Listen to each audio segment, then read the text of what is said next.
Want to thank everyone for attending here. It shows the interest you have in regenerative agriculture. But I especially want to thank David Brandt and his wife Kendra, Jay, Ann, and those that made this possible.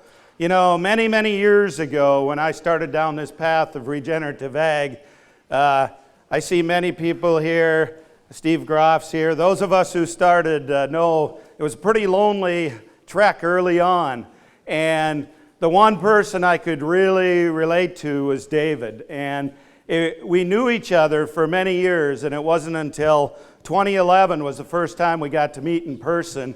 And it was like we were old friends. And so I owe a lot of what we've done and are doing on our operation to David, because for a man to start in no-till in 1972, cover crops in 79 was just unheard of. So I owe David a great debt of gratitude for bringing my operation to what it is.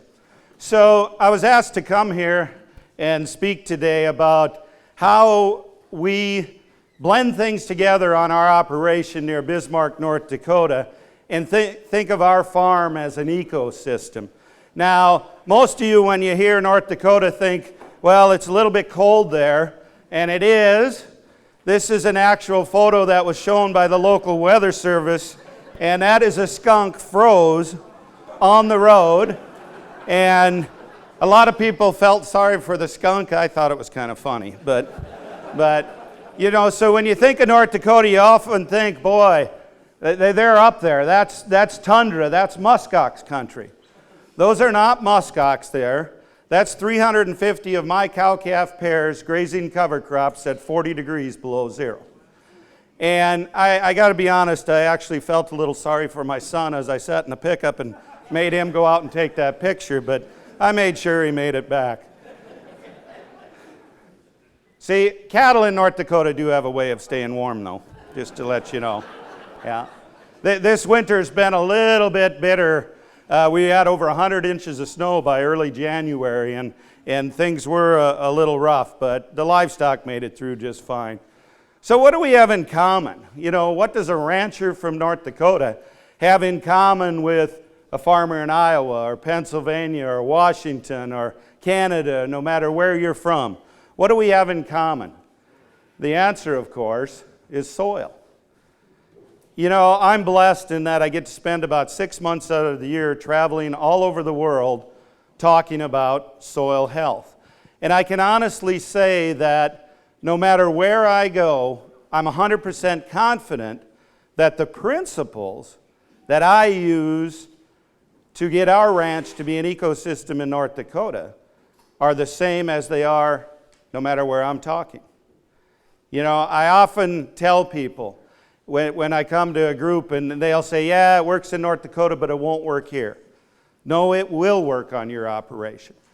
The principles are the same anywhere. The tools may be a little different that you use, but the principles are the same anywhere.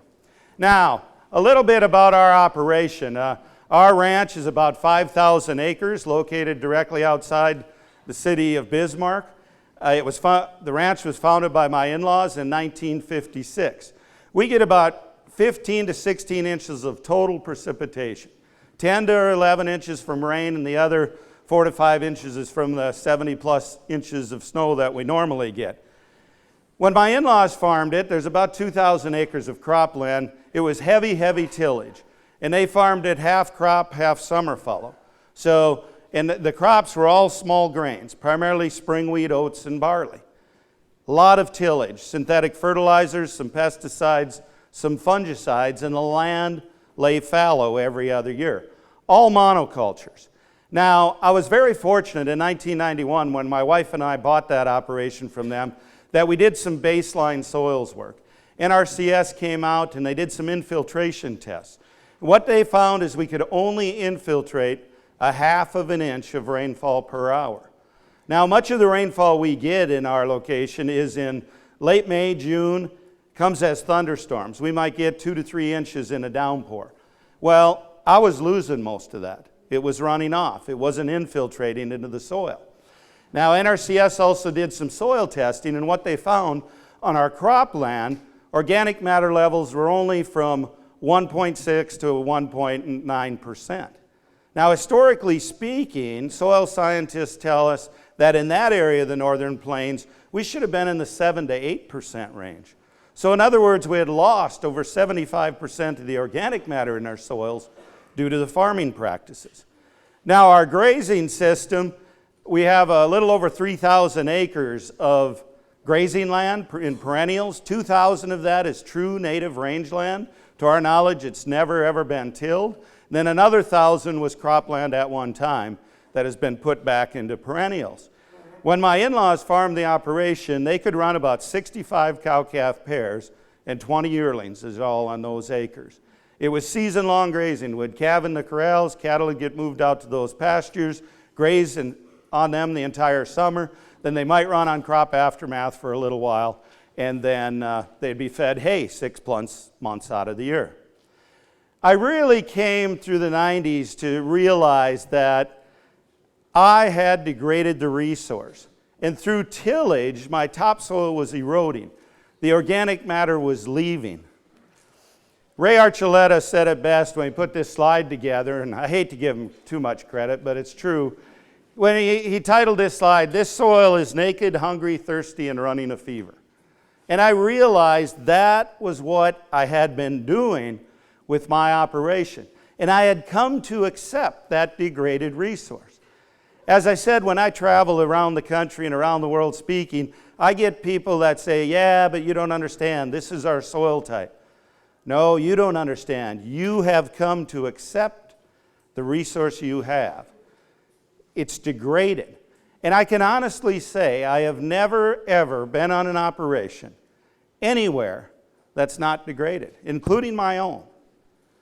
We all need to think of regenerating our landscapes. Now, there's many symptoms of a degraded resource, and I just put some of them down here. I don't care which one it is, that's just a symptom. That really isn't the problem. So you can think of what fits your operation. In my mind, the current production model is all about killing. I tell people I used to wake up every day trying to decide what I was going to kill that day. Was it going to be a weed, a pest, a fungus? I also contend that we've killed our diversity, we're killing our soil, and in so doing, we're killing our profit. I didn't have the projections for Ohio, but I did find these projected crop returns for the major crops in North Dakota this year. Boy, that really makes you want to farm, doesn't it? Every single crop, they're projecting a negative return. A couple months ago, I was doing a workshop in Nebraska. 525 producers in attendance. Corn and bean country. It was right smack in the middle of corn and bean country. They were all complaining about the amount of dollars they had lost on their corn and beans in 2016. So I asked them, okay, what are you going to plant this next year? Corn and beans. In my mind, that's the definition of stupidity. You know, people laugh at Gabe Brown because he's different. I laugh at them because they're all the same. What effect do those type of prices have on our quality of life, our schools, our businesses, and our communities? Doesn't it also limit the opportunities for the next generation to join and take over the family business? In 1997, I had the good fortune, I attended a holistic management conference. There was a rancher from northern Alberta there by the name of Don Campbell. And Don said this, and I'll never forget it, and I include it in every presentation I give. He said, if you want to make small changes, change the way you do things. But if you want to make major changes, change the way you see things. Think of what Ray just told us about mindless obedience. We need to change the way we see things. And that's what I had to do on my operation. I had to look at another way of doing things. And the way that I found that works best is nature's way. Look at how nature operates. In nature, there's no mechanical disturbance. We can all agree on that. That's fact.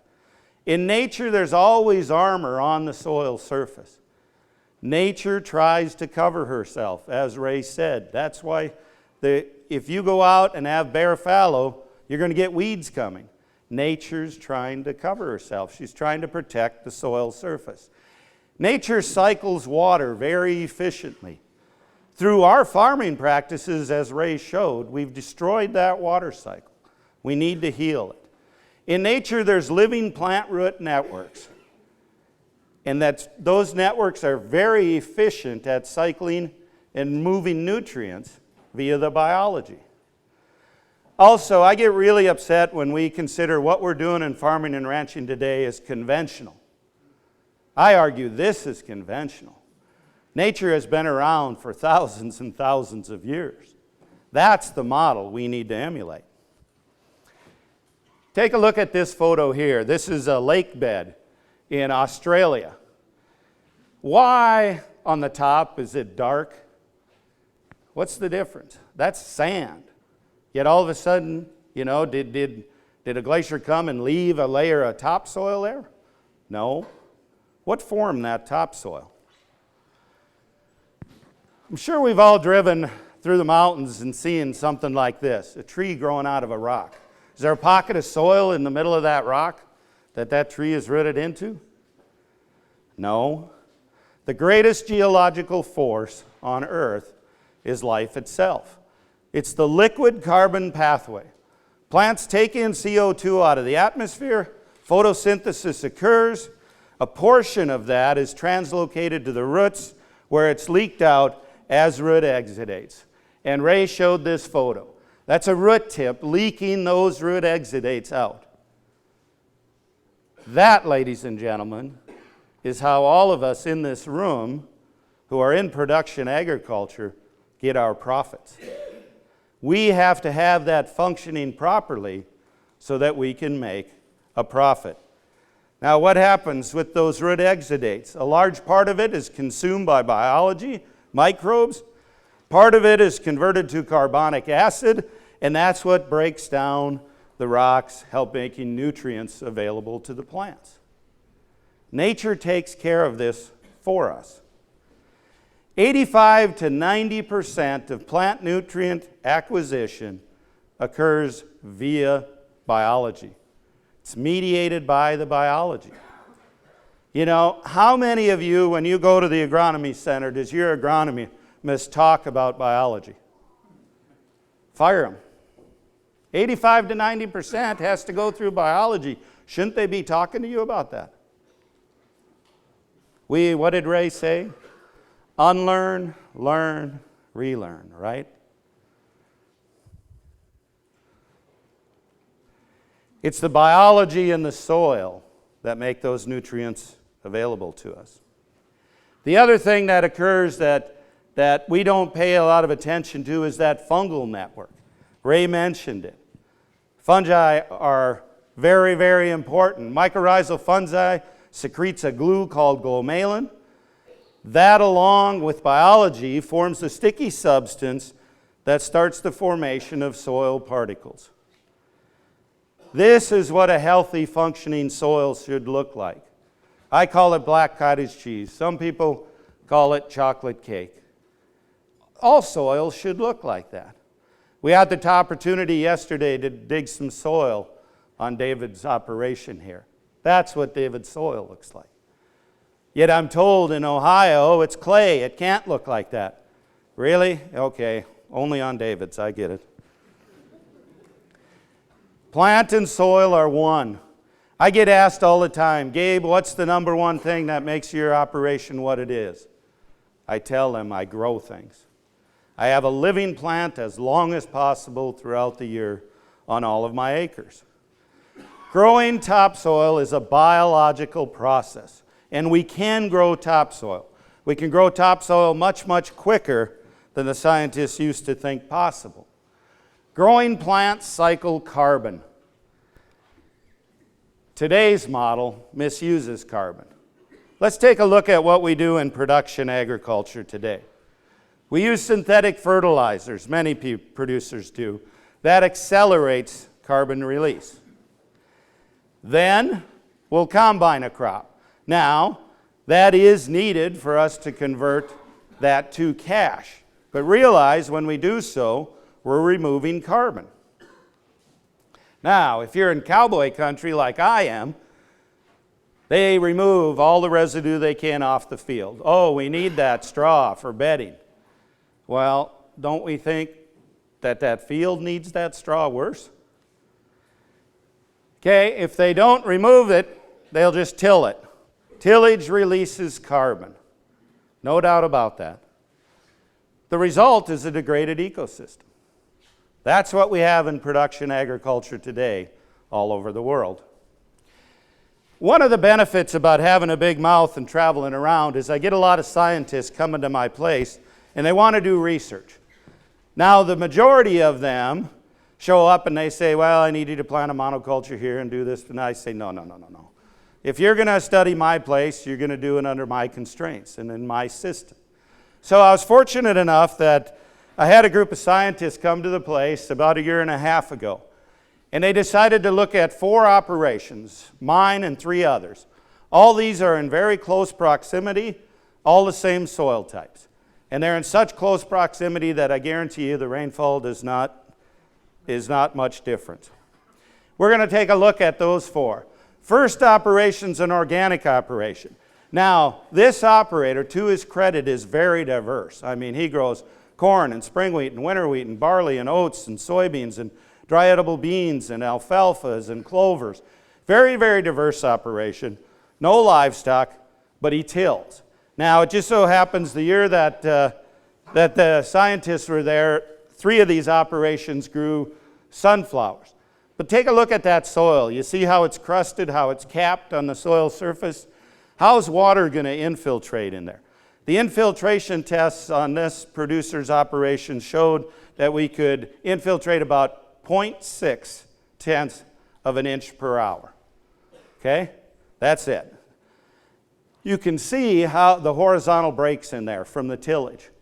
How are plant roots going to get down into that soil profile?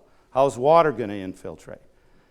Organic matter levels on this soil were about 1.6%.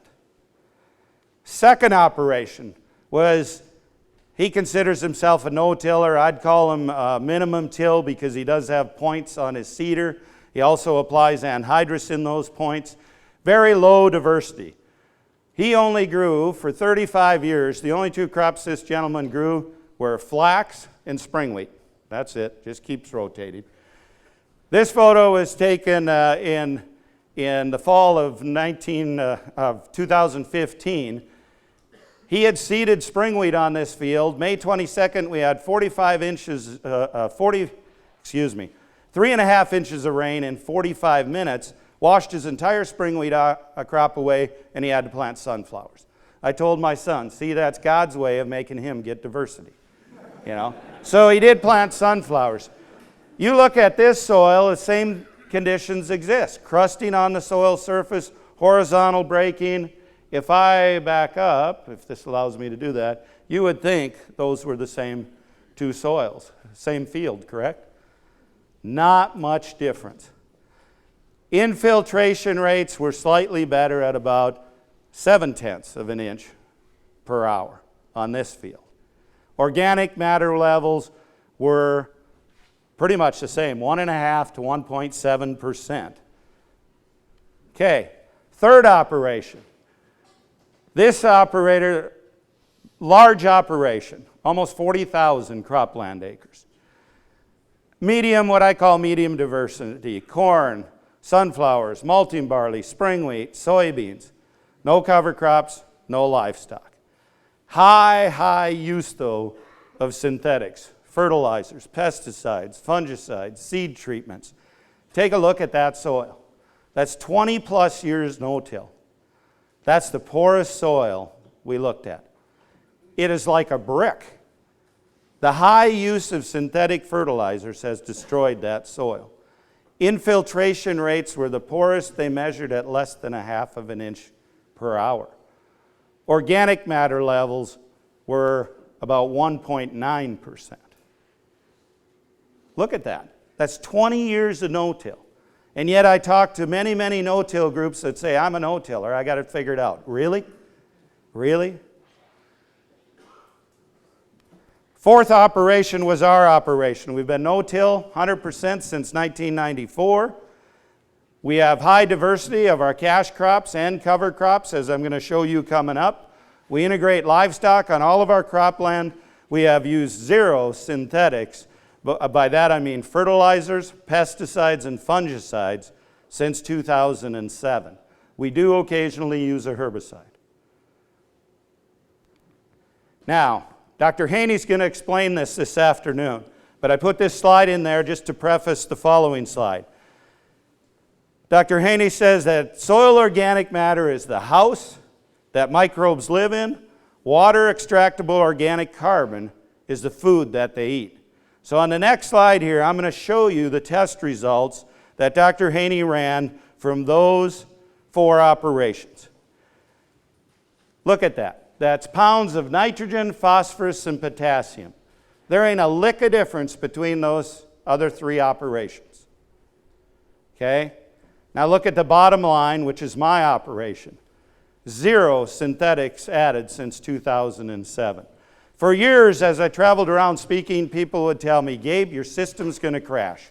You can get nitrogen out of the atmosphere, but you're going to run out of phosphorus, potassium, and your micronutrients. Really? Really? Then why do my levels keep increasing every year? Now, of course, technically they're not increasing in the soil, but the amount available to the plants is increasing. Now, that final column on your right, that's water extractable organic carbon.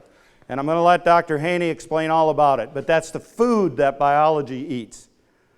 So, you look at the amount that my soils have available as compared to the others, and you see how I'm able to get crop production, profitable yields, without the use of synthetics. As I said, I've accomplished that with 0 added fertilities, microbials, foliars, compost, or any other input added to the system, with the exception of seed and a small amount of livestock mineral. That's it. Because I'm simply emulating nature. It really is that easy. I went back here and I figured all my yields over the past 9 years. On the left is my yields over the past 9 years since I quit using those synthetics. On the right is our county average, okay? You can see that all the major crops I'm significantly higher than county average. And I'm able to do that at a low cost of production. These are my costs averaged over the past 9 years for those 4 crops. That's cost per bushel. Corn, a year ago last fall, locally dropped to $1.63 because of our basis. Because you just can't get rail cars into North Dakota. $1.63, I can still make a few pennies. Now, not much. But see, I get real tired of people talking about yield. We have to start talking about profit. I'll take profit over yield any day. A number of years ago, the record yielding corn grower in the United States came to do a seminar in Bismarck. And at that time, corn was running a little over $4 a bushel. Well, I stood up and I asked him, so this record yield you got, how much did it cost you to produce a bushel? And he said, well, a little over $7. Well, I got up and left. I have no desire to learn how to lose money, right? It's not about yield. It's about profit and what are we doing to regenerate our resources. Soil carbon is the key driver for the nutritional status of plants and therefore the mineral density in animals and people. Soil carbon is the key driver for moisture holding capacity. Soil carbon is the key driver for farm profit. I can walk on any operation, and I have the good fortune to be on hundreds of operations all over North America every year, and I can tell the potential profitability of any operation by the amount of carbon they have cycling in their system. How many of your agronomists are talking to you about carbon? You need to fire them and get a new one. Carbon drives all the system. we need to focus on carbon. Think of it this way. After water is removed from a plant, 97% of that plant is carbon, oxygen, hydrogen, and nitrogen. 97% of it. All of those elements are in the air. All of those elements are free. Think about that. 97% of what we produce can be had simply for the cost of growing things. Yes, there's a little expense to that, but they're basically free. Why do we want to write checks for something that's free?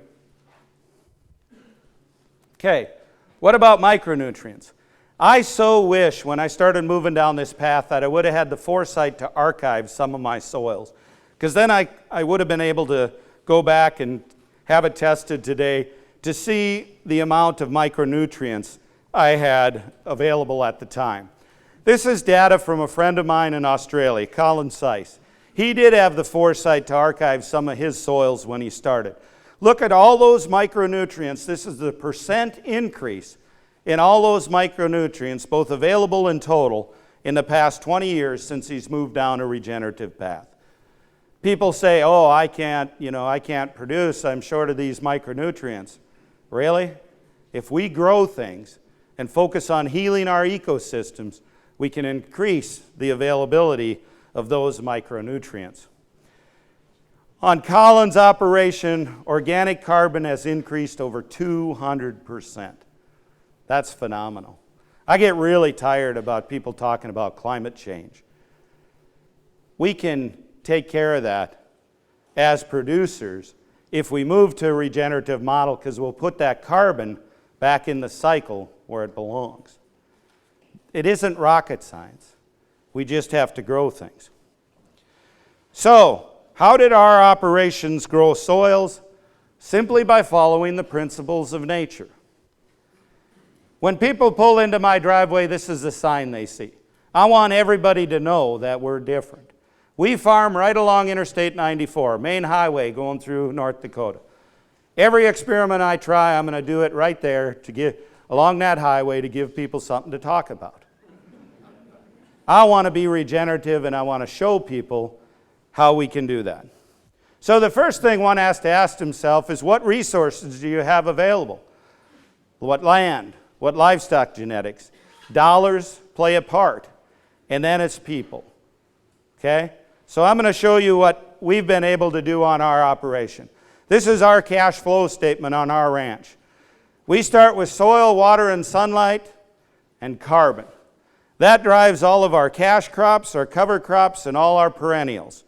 We grow vegetables, we grow grains, we got pork, poultry, bees, sheep, cow-calf enterprise, we have orchards, we sell breeding stock, we have broilers.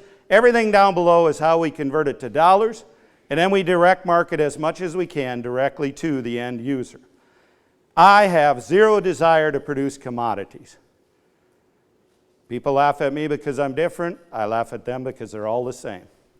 The last statistics I heard show that the farmer receives about 14 cents out of every food dollar. Call me greedy, but I want the 86 cents. No, I take that back. I actually want the whole dollar, but, why not try and pocket as much as we can? So, here's the principles that I used to get our ranch to that point. First is least amount of mechanical disturbance possible. Dwayne Beck, I stole this slide from him. He said there's 4 commonalities amongst all tillage tools. All tillage tools destroy soil structure. All tillage tools reduce water infiltration. All tillage reduces organic matter. And all tillage increases weeds. Nobody can argue those points at all. They're all true. Ray showed this slide. I so wish I would have archived my soils starting out, because I guarantee they were like the soils on your right. That is the same soil, people. A farmer took that forested area, cleared it, farmed it monoculture soybeans for 17 years. Organic matter went from 4.3 down to 1.6%. Which of those soils is going to infiltrate more water? Which is going to have more biology in it? Which is going to cycle more nutrients? Which has more carbon? It's obvious and plain to see. If we look under a microscope, Look at the aggregation of those soils, or lack thereof. I question the rationale. See, I can talk about my neighbor. I've lived on that place since 1983. He's only come up my driveway once. He got stuck and needed to be pulled out. That's it. So I don't have to worry about him being on one of my workshops. Every fall since I've been there, he's tilled that low spot. 35 plus years, tilled that low spot. What'll happen? He'll get it seeded in the spring or planted. Next thing that'll happen, we'll get some rain and it'll be flooded out. To me, that's the definition of stupidity. Doing the same thing over and over and expecting a different result. He's combined 2 crops off that low spot in 35 years, yet he continues to do so. I took this photo off the front deck of my porch, June 15, 2009. Weather Service was forecasting a major rainfall event. Realized we only get 10 to 11 inches a year. Started raining at between 5:30 and 6 in the evening. By 12 midnight, we'd had 12.2 inches. We had another 1.4 inches during the night. We ended up with 13.6 inches. Jay Fear, who's the district soil conservationist, he was at the time, came out the next morning, took this photo. That's my farmyard at the top of that picture. There is some slope there. Nothing like the slope many of you guys have, but there is slope there.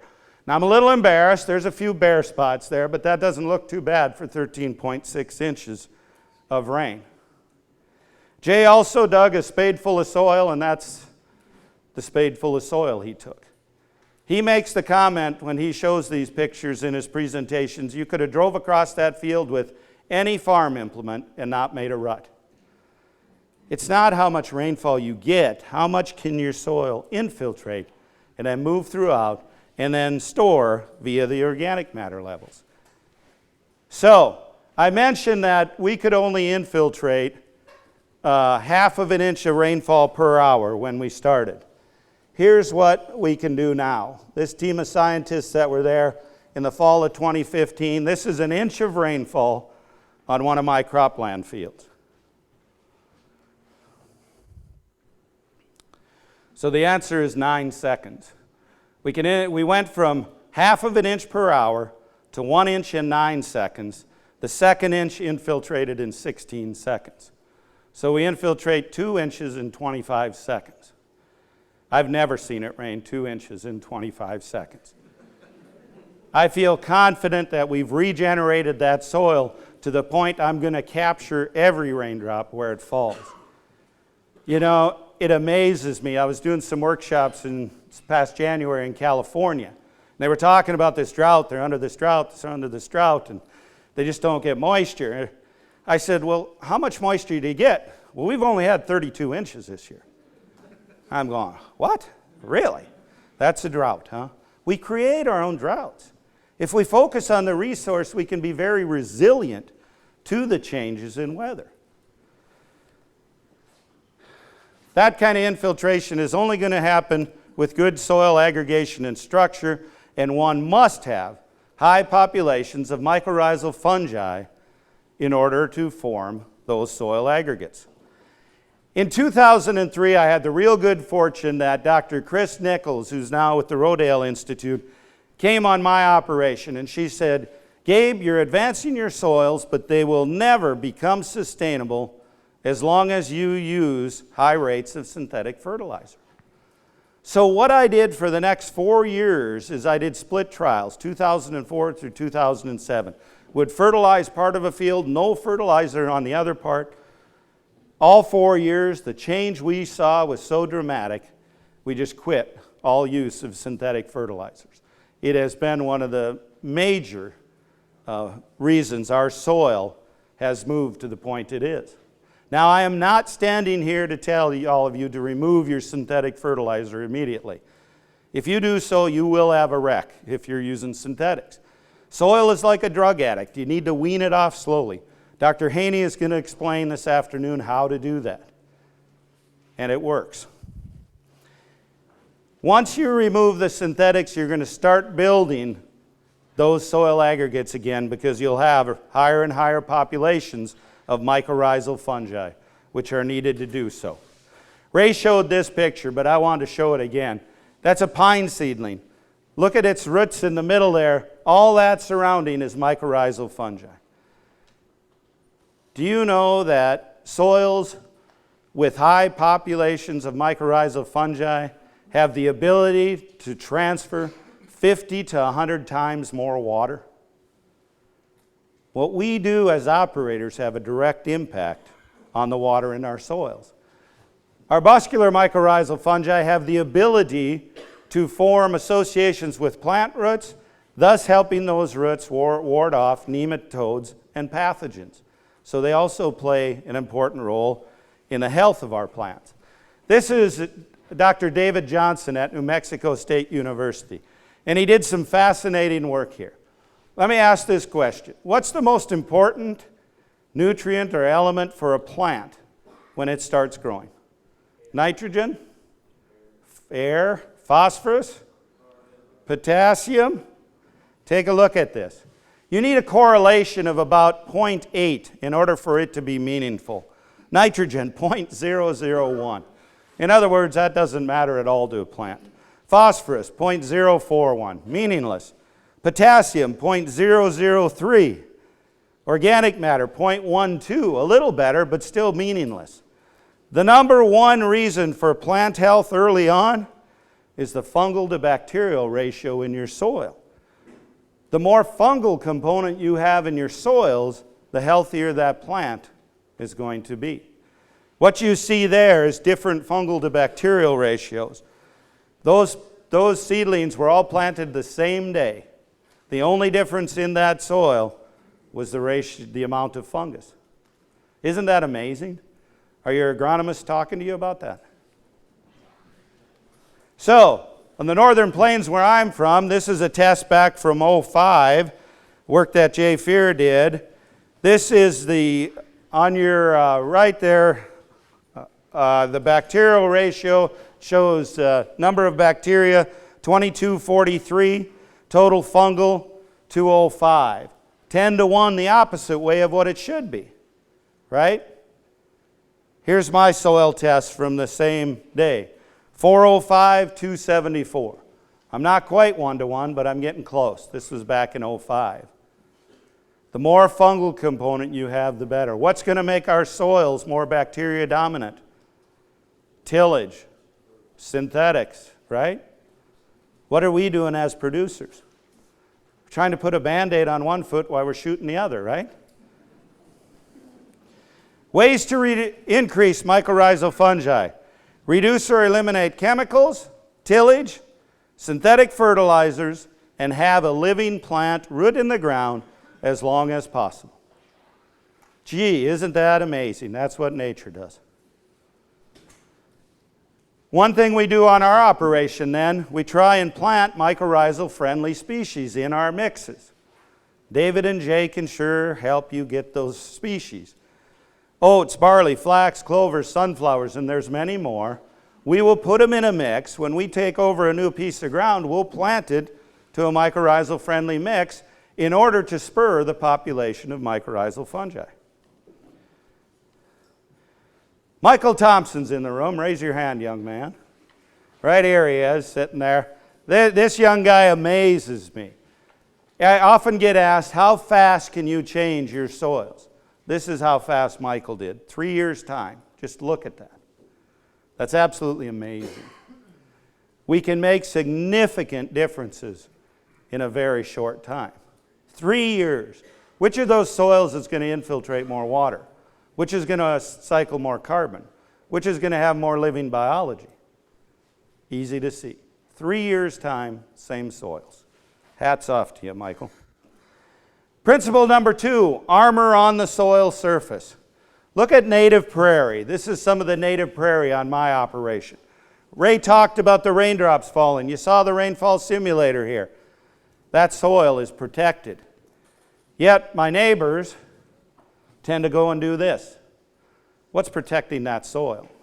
Wind erosion, water erosion, the release of carbon back up into the atmosphere. This is me planting corn. Notice I don't even use trash whippers. That's way too much tillage. Why would I want to open up a path and expose that soil to wind erosion, water erosion, evaporation? Here we are with the drill. That's seeded. I'm not going to say you won't ever see bare soil on my operation, but I'm embarrassed of it when you do. You should never, ever see bare soil. Third principle is diversity. This photo is from one of our native paddocks. And I tell people I bought that land back in 2002 for two reasons. Number one, it has a tremendous amount of diversity. The second reason is with that amount of rocks, I'd never be tempted to till it. Way too lazy for that. My son taught for 5 years rangeland management at the local community college. He brought his students out to this paddock, and in a 2-hour time frame, they collected over 140 different species of grasses, forbs, and legumes. That's the diversity nature wants. Yet what do we do in our production practices? Here's a series of photos that really show the power and importance of diversity. That's a triticale crop. Looks pretty pathetic, correct? Monoculture. Here's a diverse polyculture mix. Same triticales in there. Looks pretty healthy, right? The amazing thing is, look at that. They're side by side, planted the same day. The only difference is diversity. It's Dr. Yamili in the yellow. These photos took place up in southern Alberta. She was in charge of this. If that doesn't show you the power of diversity, I don't know what does. Look at that. Yet what are we doing in production agriculture today? We're trying to plant monocultures, right? Look at what happens, okay? This will be a flax plant on the left and a sorghum plant on the right. This is the amount of phosphorus in yellow and carbon being returned in green. Notice the flax plant puts a lot less carbon into the ground than does the sorghum plant, okay? Now, what happens when you plant the two together? You get an increase, the flax plant, 298% increase in growth, in production. The sorghum plant, only a 7% boost. But what's really happening? See, these species are working in synergy when you plant them together. That's why these diverse polyculture mixes can be so productive. Monocultures are a detriment to soil health. Nobody can argue that. Yet look at how ridiculous our production model is. We have RMA crop insurance telling us we have to plant monocultures. Boy, that's really intelligent, isn't it? We need to get away from that. It's the diversity that drives soil health. Here's just some of the cash crops we plant on our operation. Don't pay attention to the species. They may or may not work on your operation. All I'm trying to show you is, remember I said my father-in-law only planted spring wheat, oats, flax, all cool season. Notice I have cool season grasses, cool season broadleaves, warm season grasses, warm season broadleaves. I get really sick and tired of traveling around the country and people say the only thing they can plant is corn and beans. Really? It's the only thing that'll grow there, huh? I was in eastern Colorado once and a young guy come up to me after my presentation and he said, Gabe, how do I get Dad and Granddad to get diversity in our operation? I said, well, what's your crop rotation? Well, he says, we've owned the land since the 1920s and we've never seeded a crop other than wheat. I said, that cannot be profitable. He says, no, our average yield is in the high teens. We're summer following every other year and we all have off-farm jobs. I said, why even bother? You know, why? I was in Canada once. A young guy come up to me and he says, I need to get diversity. I said, what's the crop rotation? Canola, snow, canola. Okay.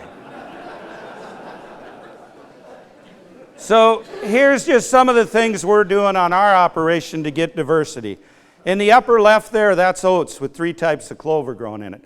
The upper right, that's a cool season broadleaf forage mix. The lower left, that's corn with hairy vetch. The lower right, that's sunflowers, and I actually had 19 species of covers growing under the sunflowers. We can do this. We can grow crops in combination. Derek Axton and his wife are sitting there. Where are you, Derek? Right on the end.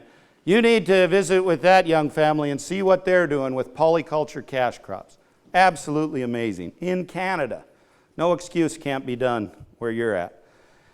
So I took all my financial data, since David and Jay asked me to talk about finances. These are my average income and expenses for the past 9 years. This is triticale and hairy vetch. You don't have to pay much attention to the expenses, just notice the profit per acre down here. That's my average for the past 9 years, $915 per acre. That is my most profitable cash crop by far. People say, gee, Gabe, why wouldn't you plant all your acres like that? Because the system would crash. I wouldn't have enough diversity. Nature had figured out diseases would come, insects would come. So we have some of this in every year. It's a slam dunk no-brainer for us. We're going to make money at it every year. Here's a picture of the oats with 3 types of clover growing in it. Average profit per acre on my oats the last 9 years, $481 an acre. Okay, that includes some grazing income in there. Because once we straight combine off that oats, we got all that clover growing, collecting sunlight, fixing nitrogen, plus we're able to harvest it with livestock. We grow cash crops on 80 to 90% of our cropland acres every year. However, along with that, we're going to grow a cover crop, either before the cash crop, along with it, or in the case of fall biennials, after. The other 10 to 20% of our cropland acres we dedicate to full season covers, and I'll talk a little about that. Fourth principle, living root in the ground as long as possible. Never pass up the opportunity to cycle carbon. In the foreground here, that was a rye vetch crop that we combined. I immediately went in there with oats, peas, lentils, and radish. Cheap, very low-cost cover crop. This photo was taken in October. We had froze many times, yet I'm still cycling carbon. In the background, that's sorghum sudan grass cover. That's the second crop on that. It all begins with photosynthesis. The more photosynthesis, the more liquid carbon being pumped into the system. We use cover crops to address our resource concerns. I guarantee you, when you call Ann, since she's in charge of the cover crop business, and you ask her, so one of the first things she's going to ask you besides your name is, what's your resource concern? I see many, many people planting cover crops without asking themselves, what's your resource concern?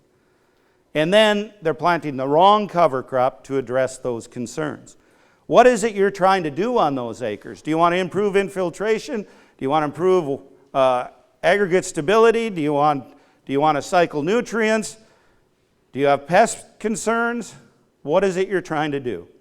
Here's just a few of the cover crops we grew this past year on our operation. Don't pay any attention to what they are, just notice the diverse amount. Now, I'm not saying I use all these on one field, although we certainly have done that at times just for the fun of it. We use them to address our resource concerns.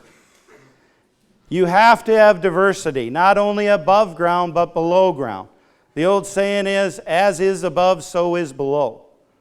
You need different root types and rooting depths to address all areas of that soil profile. I like to think of cover crops as biological primers.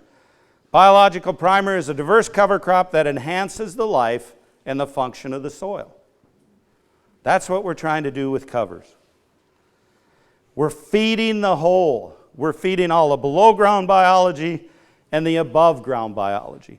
One of the easiest ways to start a cover into the cover crop direction is with these fall seeded biennials. There we had combined off a crop and we seeded the fall biennials directly into it. I'm going to go through these slides rather rapidly, but they give us a lot of options. This is winter triticale and hairy vetch. We can use it in a variety of ways. Now, the fifth principle is animal impact, and I'm going to show that cover to emphasize animal impact. One of the resource concerns I have at times on our operation is I need more armor on the soil surface. So, to address that, I plant the fall biennial, and then I purposely let it get to a higher carbon state. Obviously, for rate of gain on livestock, you would not want your covers to get this far. But that wasn't my resource concern. These were some custom grazed heifers. All the gentleman cared about is that I had them growing at a steady clip. So we purposely let that fall biennial get to that state, And then we moved in with high stock density grazing. This is 368 yearlings. We were moving them 5 to 6 times a day on there. There's 4 hours later what they did to that particular piece. That's the amount of armor that they laid down. See, they're only consuming maybe 25% at the most, but they're putting down a tremendous amount of biomass, armor, to protect that soil. That was my resource concern. That's what I wanted. Now, we still made really good money on it because we were getting $1.20 per head per day to custom graze, but the real benefit to us was the value of the enhanced soil health, the armor that we put down. Plus, we got some recovery time on our perennial pastures. Now, I went from this, if you wait 3 or 4 days, it'll be this. We were able to terminate that cover with grazing. No herbicide. So for the organic producers in here, this will work if you time your grazing right. Then we immediately go in and we seed a very diverse cover crop mix. This particular mix, there's about 19 different species there. It's primarily made up, though, of the warm season mixes because we're doing this the warmer time of the year. Every one of these species in this mix has a purpose in there. Here that is emerging through that cover. With that amount of armor, very few weeds are going to germinate in there. Cover crop comes through it nicely. Small seeds break away for the large seeds to come in. Notice the soil aggregation there. That's what we want to see. That residue really buffers our heat. And believe it or not, in North Dakota, we can get a little warm in August. This is just, we had a field day at our place once. It was 94 degrees outside. Underneath the cover canopy, underneath that armor, 87 degree soil temp. Bare soil was already 107. What difference does that make, you might ask? Start at the bottom. A plant wants about 70 degrees soil temp, and then about 100% of that moisture is going to be used for growth. As soil temp starts to rise, that plant shuts down. Soil temp's over 100, that plant's no longer using that moisture efficiently. You're going to start losing a lot to evaporation, transpiration. When you start getting soil temps up near 140, you're killing soil biology. I've been on many, many operations that are bare fields. We see soil temps well over 150 degrees. We're killing biology. 94 degrees out. That's when you turn over a spade full of soil on our operation. Look at those earthworms working for us. Brush aside the cover crop, that's solid earthworm castings there. I don't have to fertilize, nature does it for me. The other thing we're doing with these multi-species mixes is we're optimizing solar energy collection. Look at all the different leaf sizes and shapes there. I'm maximizing the amount of sunlight I am collecting in order to pump more carbon into the system. Here we have a diverse cover crop then that's ready to graze. Grazing a living cover crop primes the carbon pump. When you graze sorghum Sudan grass correctly, it will triple the amount of roots that plant produces, thus allowing it to pump more carbon into the system. Use livestock as a tool. Grass finishing, those sorghum Sudan grass based mixes we can put on tremendous gain. This last fall we averaged 4.05 pounds per day gain while grazing our BMR sorghum Sudan cover crop mixes. Here's just a photo. We're moving them once a day through here. They are selecting for energy, so they're only taking the leaves, and then we move them on. This is the amount of residue armor that they're leaving. I'll be able to no-till right in there this spring. This particular field will be planted to field peas, oats, and barley, all mixed together. We'll be able to go in there without any weed control because of the armor on the surface. Now, the other thing you can do is let the cover crop keep growing. This is what a particular field looked like in mid-September. We just let it go, and then here's a photo of that same field in November. Now, we've already froze 50 times by then, but notice the brassicas are still green and growing, still cycling those nutrients. You can use these covers to balance the nutritional needs of your livestock. North Dakota State University did some good research. Radishes in late November, still 70% TDN. Here's hairy vetch, 18% crude protein, 70% TDN, late November. So we put species like that in our mixes, and then we let the livestock graze them. Why in the world would I want to put up hay when my cattle have 4 legs, right? Millet drops off really fast once it freezes in its nutrient content, so we don't put much millet in the mixes. Sorghum Sudan holds its nutrient content well after a frost. So we put a lot of that in the mixes that we graze during the winter. Allow your livestock to do what they do best. We do not provide our livestock with a bed and breakfast, right? They need to take care of themselves. The other thing that we really notice as we move into a more biological, ecologically based system is the increase in wildlife. I wish I would have done wildlife counts when we started. I'll guarantee you easily 100 times more wildlife on our operations now as compared to when we started. Insects also play a major role. So many of us look at insects as a problem. As Ray said, they don't have to be. We're trying to put flowering species in all of our mixes to attract the pollinators. If you have a beehive within a quarter of a mile of a crop that needs pollinating, you can expect a 9 to 10% increase in pollination. Why wouldn't we want to have that? So we have areas around our farm that are called our pollinator strips.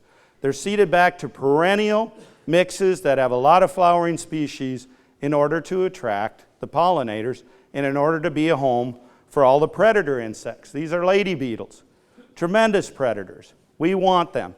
As Ray said, 1,700 beneficial species for every one pest species, yet all we hear in agriculture today is, let's kill the pest. Don't you think we're killing the 1,700 beneficials? I'd rather feed them and let them take care of the pest. There's going to be some really exciting research released here in the next few months that shows just what a scam is occurring in agriculture today with a lot of the BT, corn rootworm type sales pitches that are being used. The reason producers have a pest problem is because of a lack of diversity. There's no home for the predators. We have not used a pesticide on our operations since before the turn of the century, with the exception of seed treatment on corn, and we moved to all organic seed in 2010. No need to, as the predator insects take care of the pests for us. Build it and they will come. It's all you have to do is to provide a home. Nature will take care of it for you. Okay, here's some of the other things we do on our operation.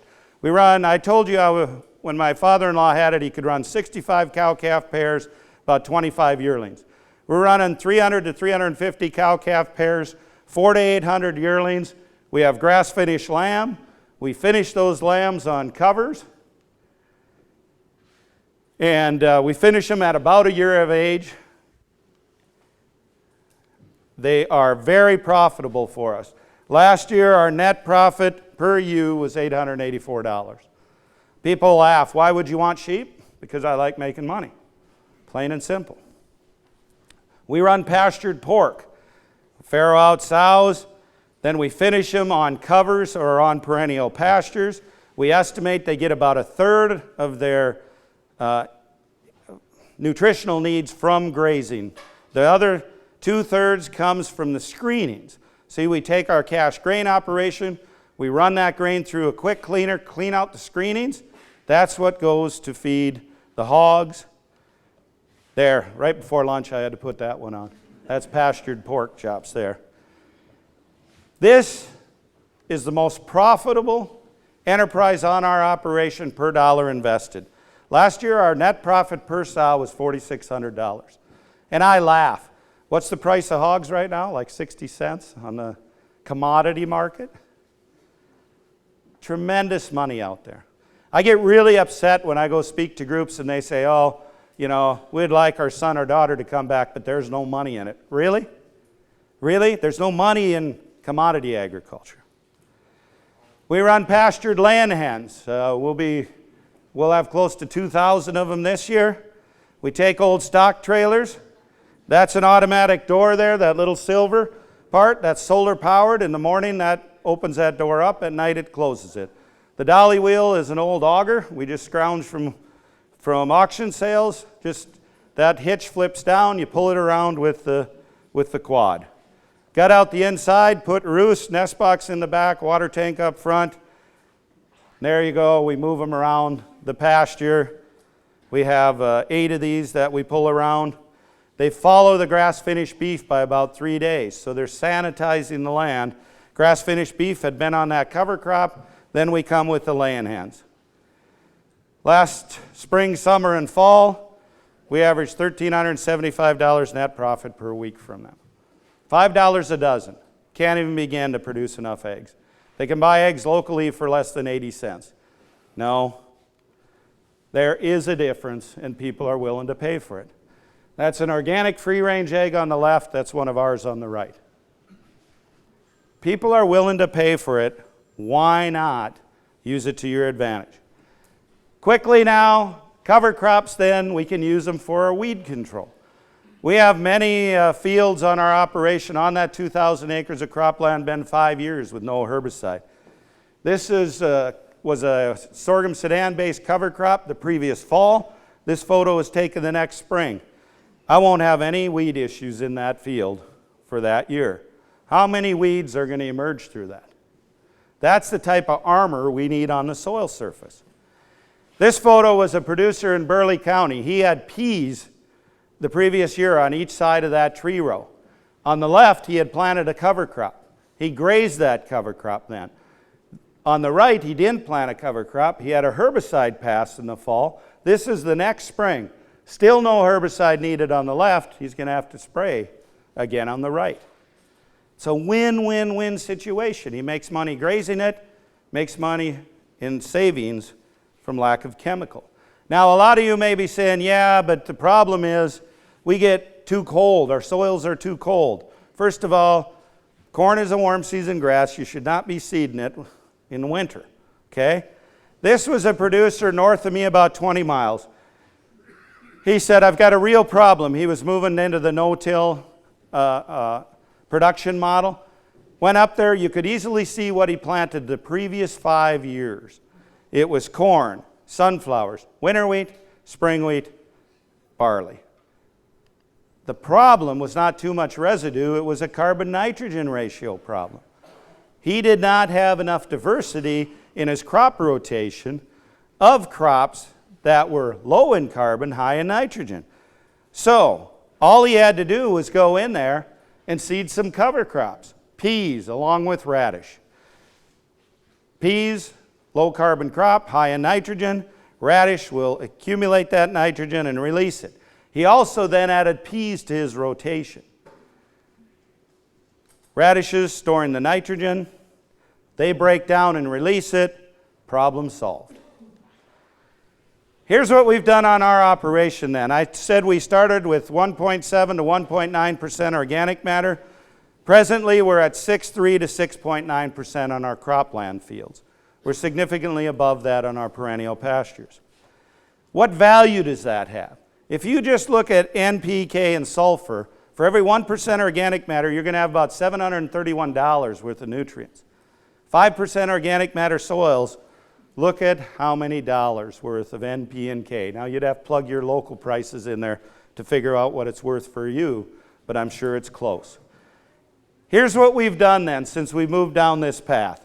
Starting on your left, we started out in 93, 1.7% organic matter, very shallow topsoils.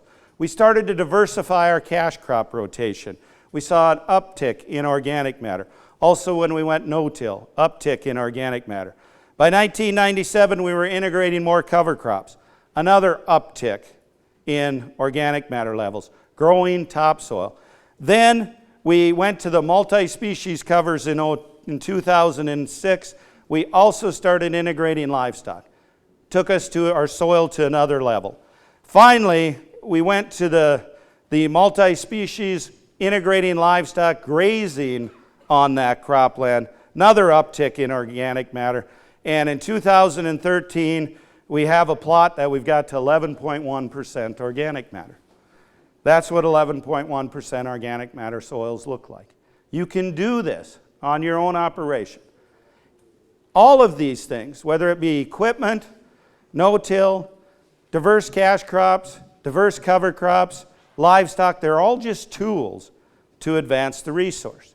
We're now profitable every year regardless of price because we set our own prices. We do this without any government payments of any kind. We don't take part in crop insurance, CSP, EQIP, or any other government program. This country's $20 trillion in debt. Why should the government be subsidizing my operation? We bow out of all that. It allows us much more freedom and flexibility to do the things we need to do to have a regenerative type system. One's ability to be successful with regenerative agriculture is directly related to one's understanding of how ecosystems function. If you understand your ecosystem, you can make a profit. It's all about healthy ecosystems. With that, the choice is yours. That's why I do what I do. That's my family. And I don't know that we have time for questions, maybe later. There's my contact information. You can feel free to contact me at any time. Thank you.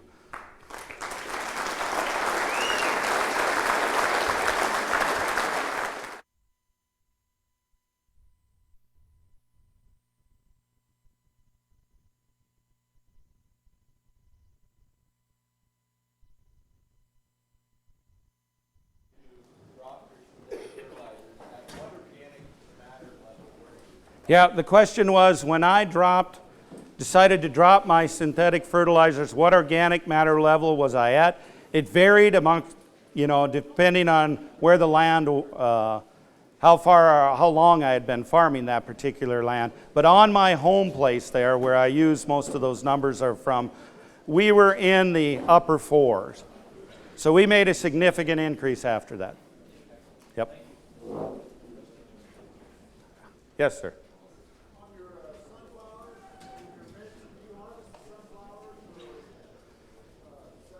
Yep, the sunflowers in that diverse cover crop mix, those were harvested for a cash grain. Yep. That's the difference is just find different heights. Or you put species together that are easy to separate, one or the other. Yes? Do you ever lime? Do I ever lime? No. There's been nothing. I never have.